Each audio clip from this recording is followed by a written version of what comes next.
Good day, my friends. Good day, good day, good day, good day. Glad to be back from our Mrs. L and I went on a West Coast business pleasure romp peregrination. We are back, and I want to get back to what we were talking about before. And I'm always scribbling new angles, new things that I thought maybe I haven't discussed or somebody else has discussed, because pick the area. As I said before, there are four areas which I find fascinating. The crime itself of how we lost and had Charlie taken from us. Got to be careful how we say that. God forbid we use the words that you see in the newspaper. And anyway, that's number one. Number two, the actual identity of either the individual or the conspirators. Number three, the motivation behind it. But number four, Erika Kirk. Erika Kirk is her, and I guess under derivative section of that might be TPUSA and these other people. The other little simpy, wimpy, kind of just, I don't know, these folks who run the show, I don't really care about them. They're just worthless. They're feline. A bit, dare I say, distaff, sort of. I'll leave it at that. But it's really Erika. And in one particular case, I want to bring you up to speed. I want you to grasp something. I want you to understand something which is the most interesting. If you just love great stories like I do, if you just love getting into a story about finding out who was Ma Barker, who was Bonnie and Clyde, who was Ed Gein, who serial killers and murderers. Who is Erika Kirk? Who is she? What does she do? What's her game? What is it all about? It is fascinating beyond fascinating. And one of the things I want to do, in no particular order, because there's been such great stuff done. Your friend and mine, Baron Coleman, does a wonderful job going through the psychological stories of, you know, who she says she is, and the lies apparently that she put up or somebody else put up about her academic pedigree, her provenance, all of that stuff.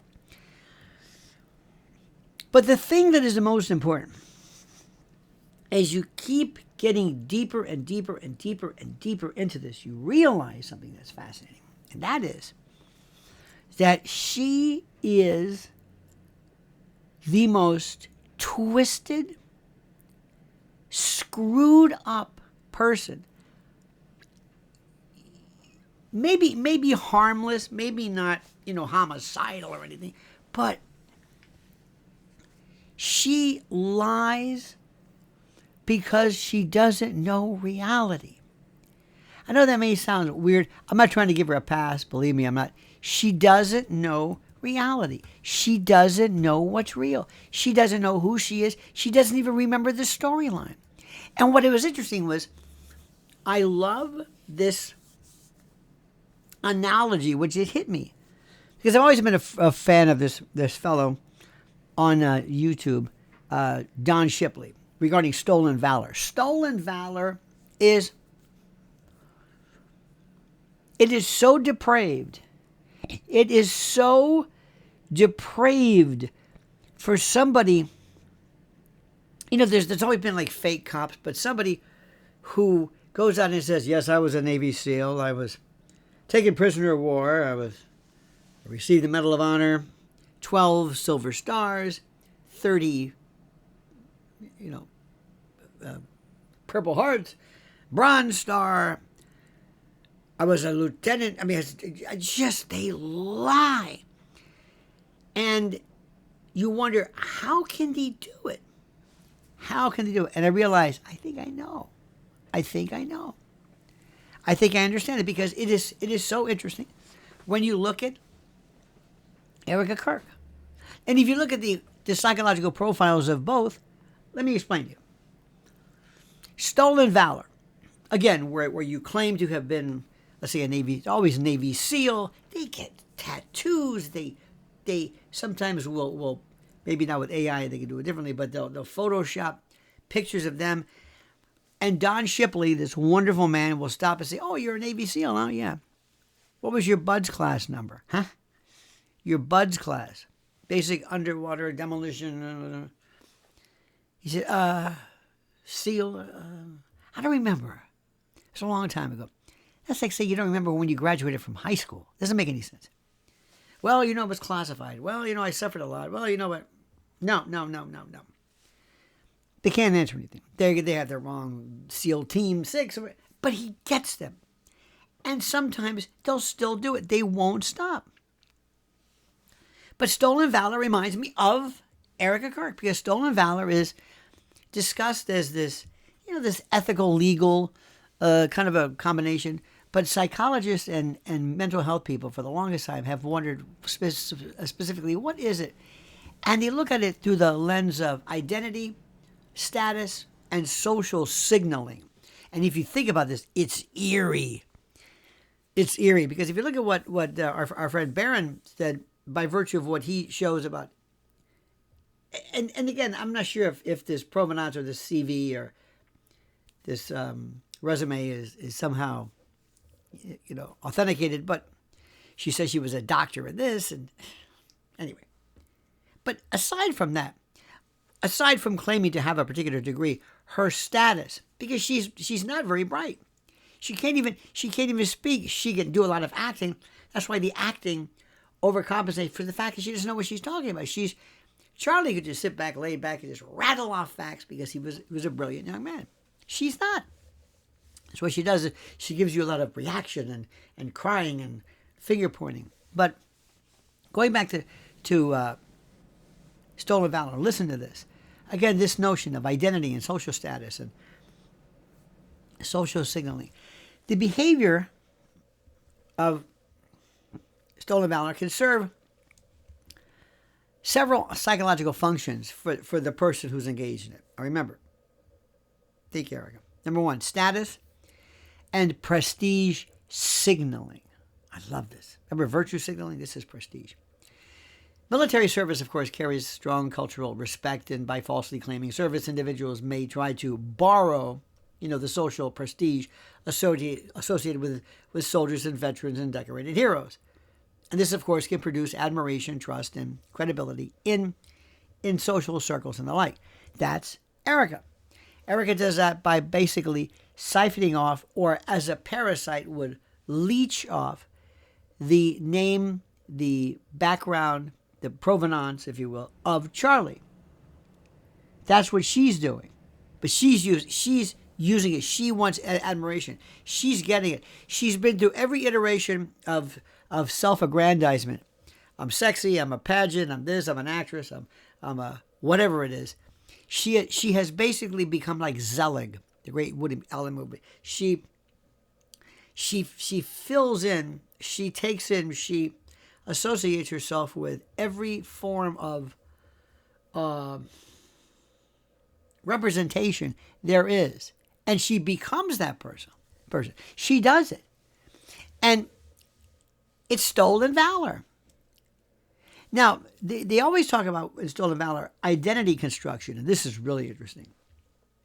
Some people who engage in this Stolen Valor stuff, which, by the way, just think about this. You're telling people you're lying about this. Yes, I was in war. I was a Navy SEAL. I was SEALs Team 6 out of Coronado.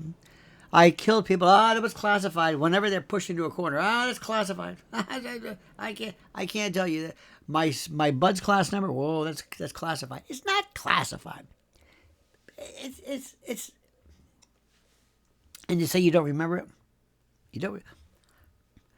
BUDS people, SEAL people scream out their name, their class number every single 5 minutes. And this guy forgot. In any event, when people involved in Stolen Valor, they try to build an identity that they feel that they lack. When these people claim all kinds of, military experiences, they provide kind of ready-made narrative of courage and sacrifice and discipline. And that's Erika.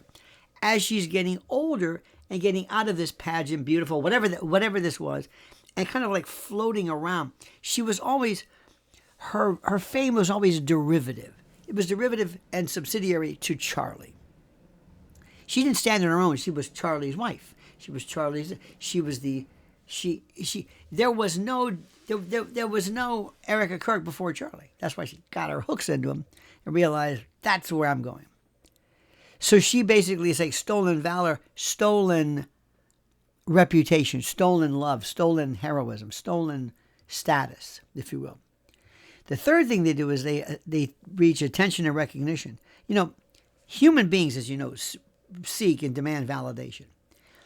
And in the case of stolen valor, these fabricated military stories, they draw attention and sympathy or praise, especially in communities where military service is appreciated.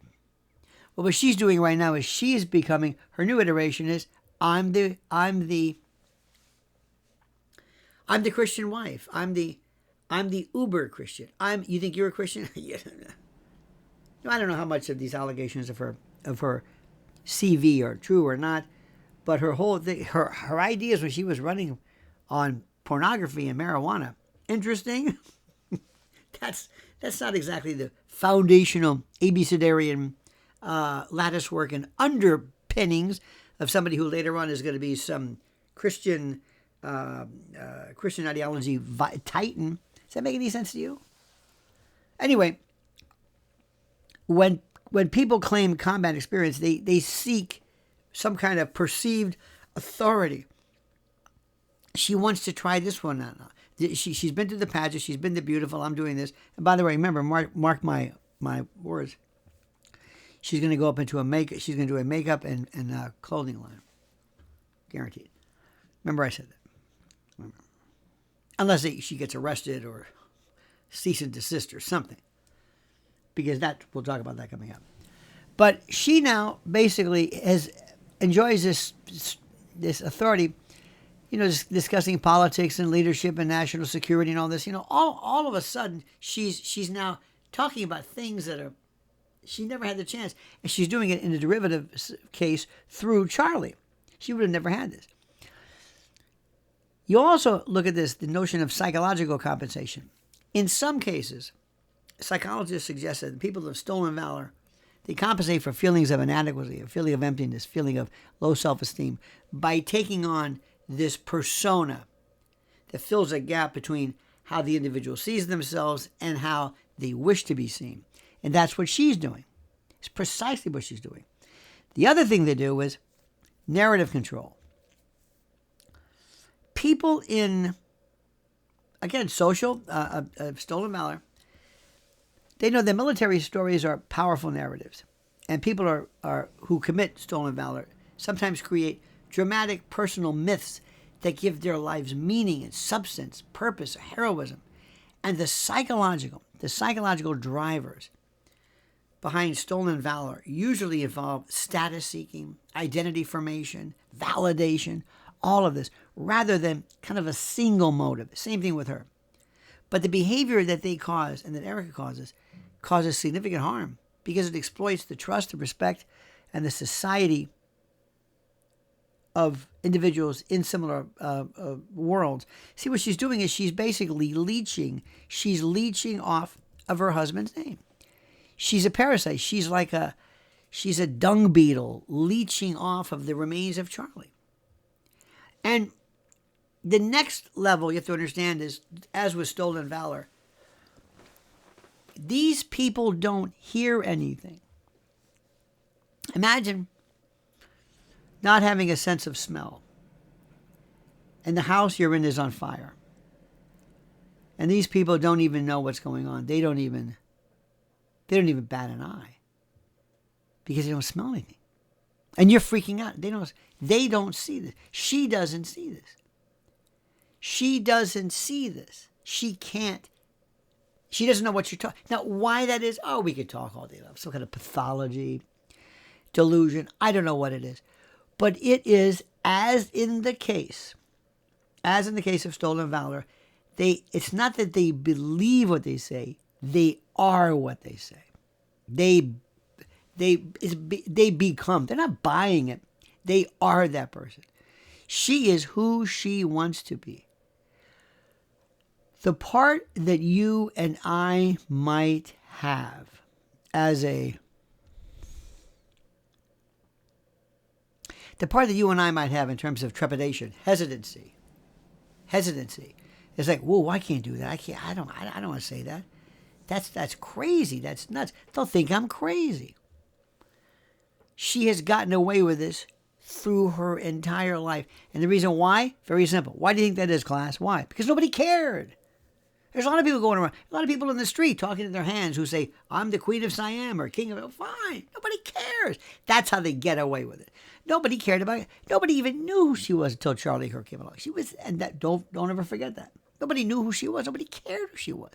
Pageants. You think anybody cares about pageants anymore? What world are we in? What century is this? Nobody cares about that. She's living in a world that does not exist anymore. It does not exist. And nobody cared about it because nobody cared who she was. And this is why it gets even more fascinating. All of a sudden, this took on a ride. And when Charlie was removed from this world, honey, it went into overdrive. It's like, now's my chance. Now, I am not saying, because I have not seen anything. Maybe it's there and I don't think it's there, but I don't study every square inch of this. I mean, I'm interested in her to an extent. I'm more of a big picture person. I don't believe there's any evidence to show that she is actively involved in Charlie's dispatch, that she was a co-conspirator, an active participant. I really don't. She's a beneficiary, but I don't know. That she's a lot of things, but no. Because she would have added nothing to this. Nothing. Just like all of these people who were supposedly there, the day of the standing around next to him when a rifle round is going to be shot within seconds. Nobody worth their salt would be anywhere near them because of the variation of these bullets. Who knows? Anyway, but she created this out of nowhere, and that's why she has to be removed.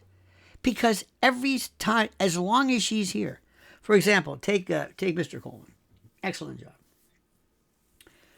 If Aaron said today we have the driving record, we're going to go through the driving history. If I said Baron, yeah, she's gone.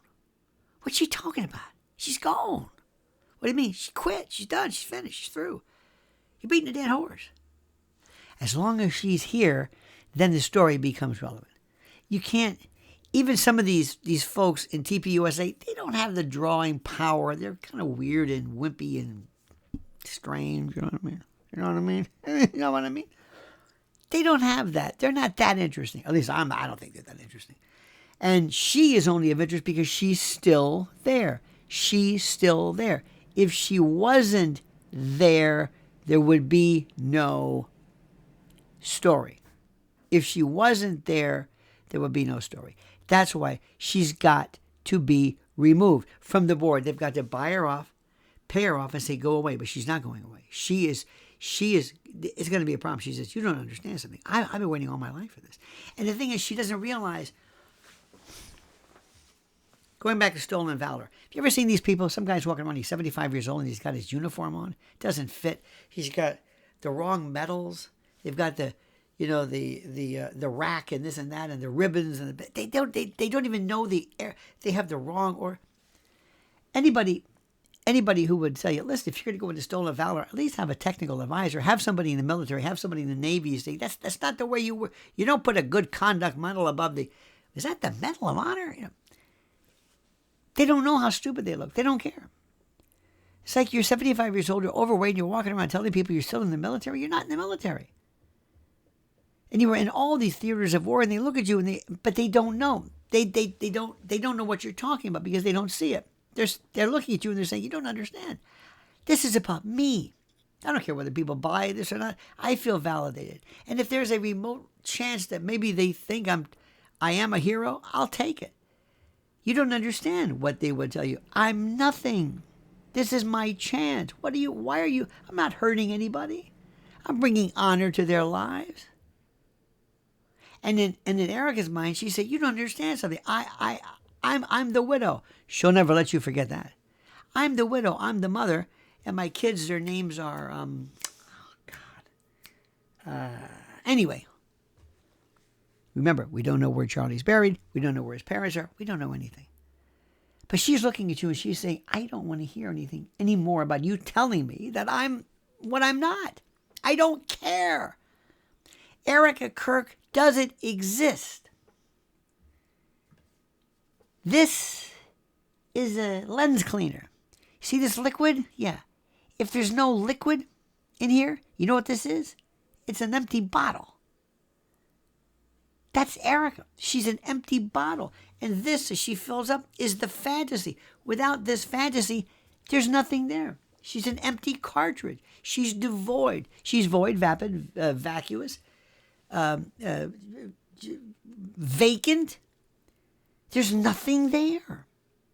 She has spent her whole life trying to create this I'm a star thing. I'm a star. She's like that weird chanteuse we always kind of laugh at, the one who never understood that there is no, you're not who you think you are. Kristen Wiig does that. I forget her name is that one character I love, which is when I was opening up for, that's right, for it's Gloria Swanson. That's the story. And you can say, well, here's another thing. She's a driving record. Maybe she has an arrest record. I don't know. That doesn't mean anything to her. She doesn't care. And if you sat down and said, Erika, you've got to step down for the good of for the what? For the good of TPUSA. Well, no. I am TPUSA. I am. What do you mean for the good of? What about the good of me? We're inseparable. I am Charlie. They love me. You don't understand. I've been there. This is what she would say. I've been there. I've been propelled out of a stage wearing my gold lame sparklers. I've been there. I've seen these people's faces. They love me. You can't take this away from me. What are you doing? Why are you doing this to me? Why are you putting me in the position of making me having to justify who I am? I don't want to hear about this. I've got books. They love me. When I cry and I do my handkerchief routine, they can't get enough of it. And they think I'm sexy, and they think I'm smart, and they love me, and they want me, and they want to be like me, and they want to look like me. All my life, she would be saying, I've been doing this, and I never knew I'd do it this way. But you know what? And God wants this. God wants me to do this. You don't understand. Quit telling me about I didn't get a biblical PhD from more. Who are you? What, are you perfect? Why are you doing this to me? What have I ever done to you? Why are you so mean to me? Why are you so incredibly horrible to me? Why are you doing this? Why are you going out of your way to hurt me? What have I ever done for you? I can save this. I can save these people. And I and she'll tell you, I know how they look at me. And when you saw that, you keep talking about this Zoom thing that I did where I said, hey guys, and what about the merch? They wanted me. They told me I got notes and letters. Yeah, that's it. Letters. I got who gets a letter? Anyway, but she imagine her saying it was great. And I've got things booked, and I'm going to be, when I do the dabbing, the thing, and I'm going to be selling the handkerchief next. I'm going to be selling the handkerchief with a little part where you can put your mental aid to induce. And yes, even though when I wear use this handkerchief, I never seem to blow my nose. But that's a different story. Quit being so persnickety about me blowing my nose. For the love of God, I know what I'm doing. I'm Erika Kirk, damn it. And you're not going to take, and everything goes to you. You got this, Baron? You got this? Let me tell you something, Bubba. Lay off. Okay, I don't know how you get your rocks off of your jollies coming after little old me, but I'm just a poor, innocent, very confused ex-beauty queen and chanteuse with kids whose names are, oh God, there's the boy. Anywho, that's what I am. And that's where we are. And let me tell you something. It is, now what's the next step? Fraud, prosecution, maybe, some kind of, don't think for 1 minute. There's somebody who goes this open. See, it's one thing for you to lie. let's say you were the... Most people don't check out credentials. Do you know that I have been a lawyer, a licensed, my first licensed lawyer in 1983. 83. Okay? 83. So, I've done a lot of things, TV shows. Nobody's ever asked me to prove I went to law school or I'm a licensed. Nothing. Never. Never. Nobody's ever done this. Nobody's ever said. I mean, I can prove it, but because people, we just don't check people out. We don't check people out. We just don't do it. So it's easy for her to basically have somebody not know that she's not a double doctorate and whatever it is. It's simple. But when you put your name, if it's not true what she says, to put it in CVs online, something happens to people. Something happens to people. And it's such a weird thing. I've been around, not too many, but sometimes stars, like big stars, and they, they don't pay for things. They'll go into a restaurant. You ready for this? And they'll just leave. They won't even give the server. I've seen this before. Not all, but a lot of them. They won't give the server anything. And when you say, "Hey, what about that money?" He goes, "Oh, no. I'm helping them," because see, they'll be able to pick up the phone, call page 6 or whoever it is, and tell them, "Listen, I was here." You think I'm kidding? I saw one time a rock performer one time at the Carnegie Deli. I couldn't believe what I was saying. But my point is, they live in a world. They live in a world where they're making so much money, and they private planes, and they believe they're beautiful, and they believe they're great. And I'm telling you, they're looking at something, and I'm thinking, you just don't get it. Where else I've seen it, believe it or not, sometimes in the world of talk radio. Oh, sometimes you get somebody who for their whole life, all of a sudden, maybe it was more during the time of Rush, but they were doing overnights, they got their radio voice or whatever it is. And then all of a sudden they're doing political talk, and they think, I'm a voice to be reckoned with. I'm Delphic, or I'm oracular. I am the voice of a generation. Listen to me. I'm smarter than you. I know these people. I've got their phone numbers. I can call them. I can call the president. I can call him. Look, he texted me. See, I know these people. I got news for you. You and about 10,000 other people. He texts a lot. But the point is, do you see what happens to people? It's weird. Instead of, most of us would say, look, take this easy. Take it easy. Yeah, you're great, but you're not. You are replaceable. Nobody cares. But they don't think like this. You've got to grasp this. Now, where this is going, from a selfish point of view, I feel like I hope Erika keeps going, because I want to hear more of this. I want to hear more of this. I mean, they're coming up with stuff. It's not even funny. I don't even know if how many episodes more. What is this? Do we know? Erika's series. Do we know if it's a 50 episode series? When does it end? I don't know. It's unbelievable. And not only is she shifty or shady, the mother, the family, everybody. TPUSA, who's in charge of what? The whole kiss with Vance. The whole lying across your husband's corpse in a coffin. I mean, it is, look, I don't care whether you know who Erika is or Candace, it doesn't matter. You were never going to hear a story this up in your life. They are royally. I mean, she is not nuts in that classic sense, but not delusional in terms of psychotic, but as close to it as you can get.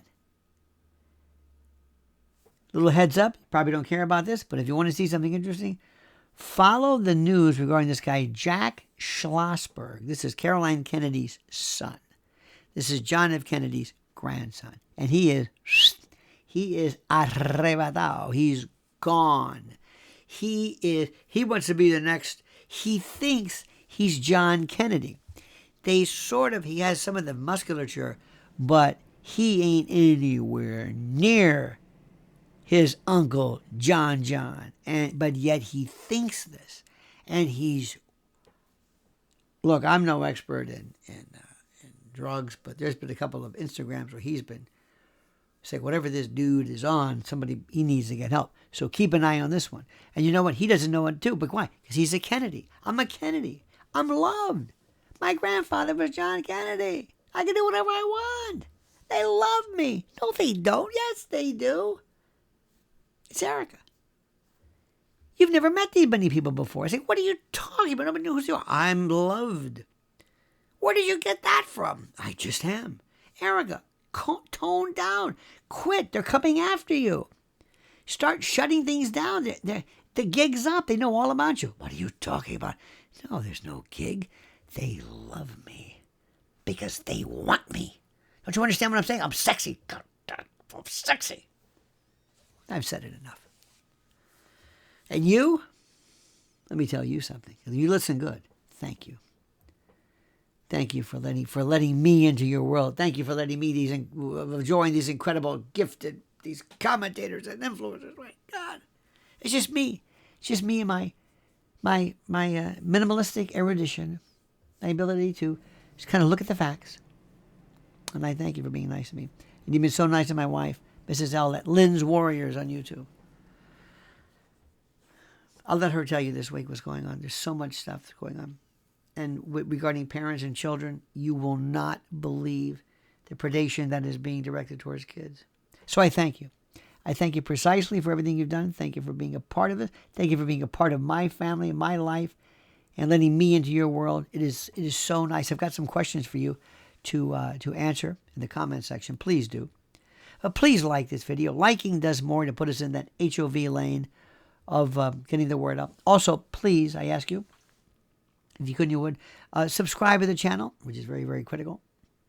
And also support all the great influencers and commentators who are involved in this. And also love and respect and follow the great, the inimitable, the ineffable, the one, the only, Candace Owens, who brought us together by allowing us to espy her own valor and her own intrepidity and her bravery as she unapologetically demands and pursues the truth. And that's what we're doing, Mino. For Veriloquists. We are Veriloquists. We are looking for the truth. Truth, veracity, verity, veracy, all of these things. That's what I'm about. Veritas. All right, my friends, have a great and a glorious and a beautiful, beautiful day. Spring's just around the corner, and this year is going to be a barn burner. Thanks for watching, and now comment, dear friends, as you see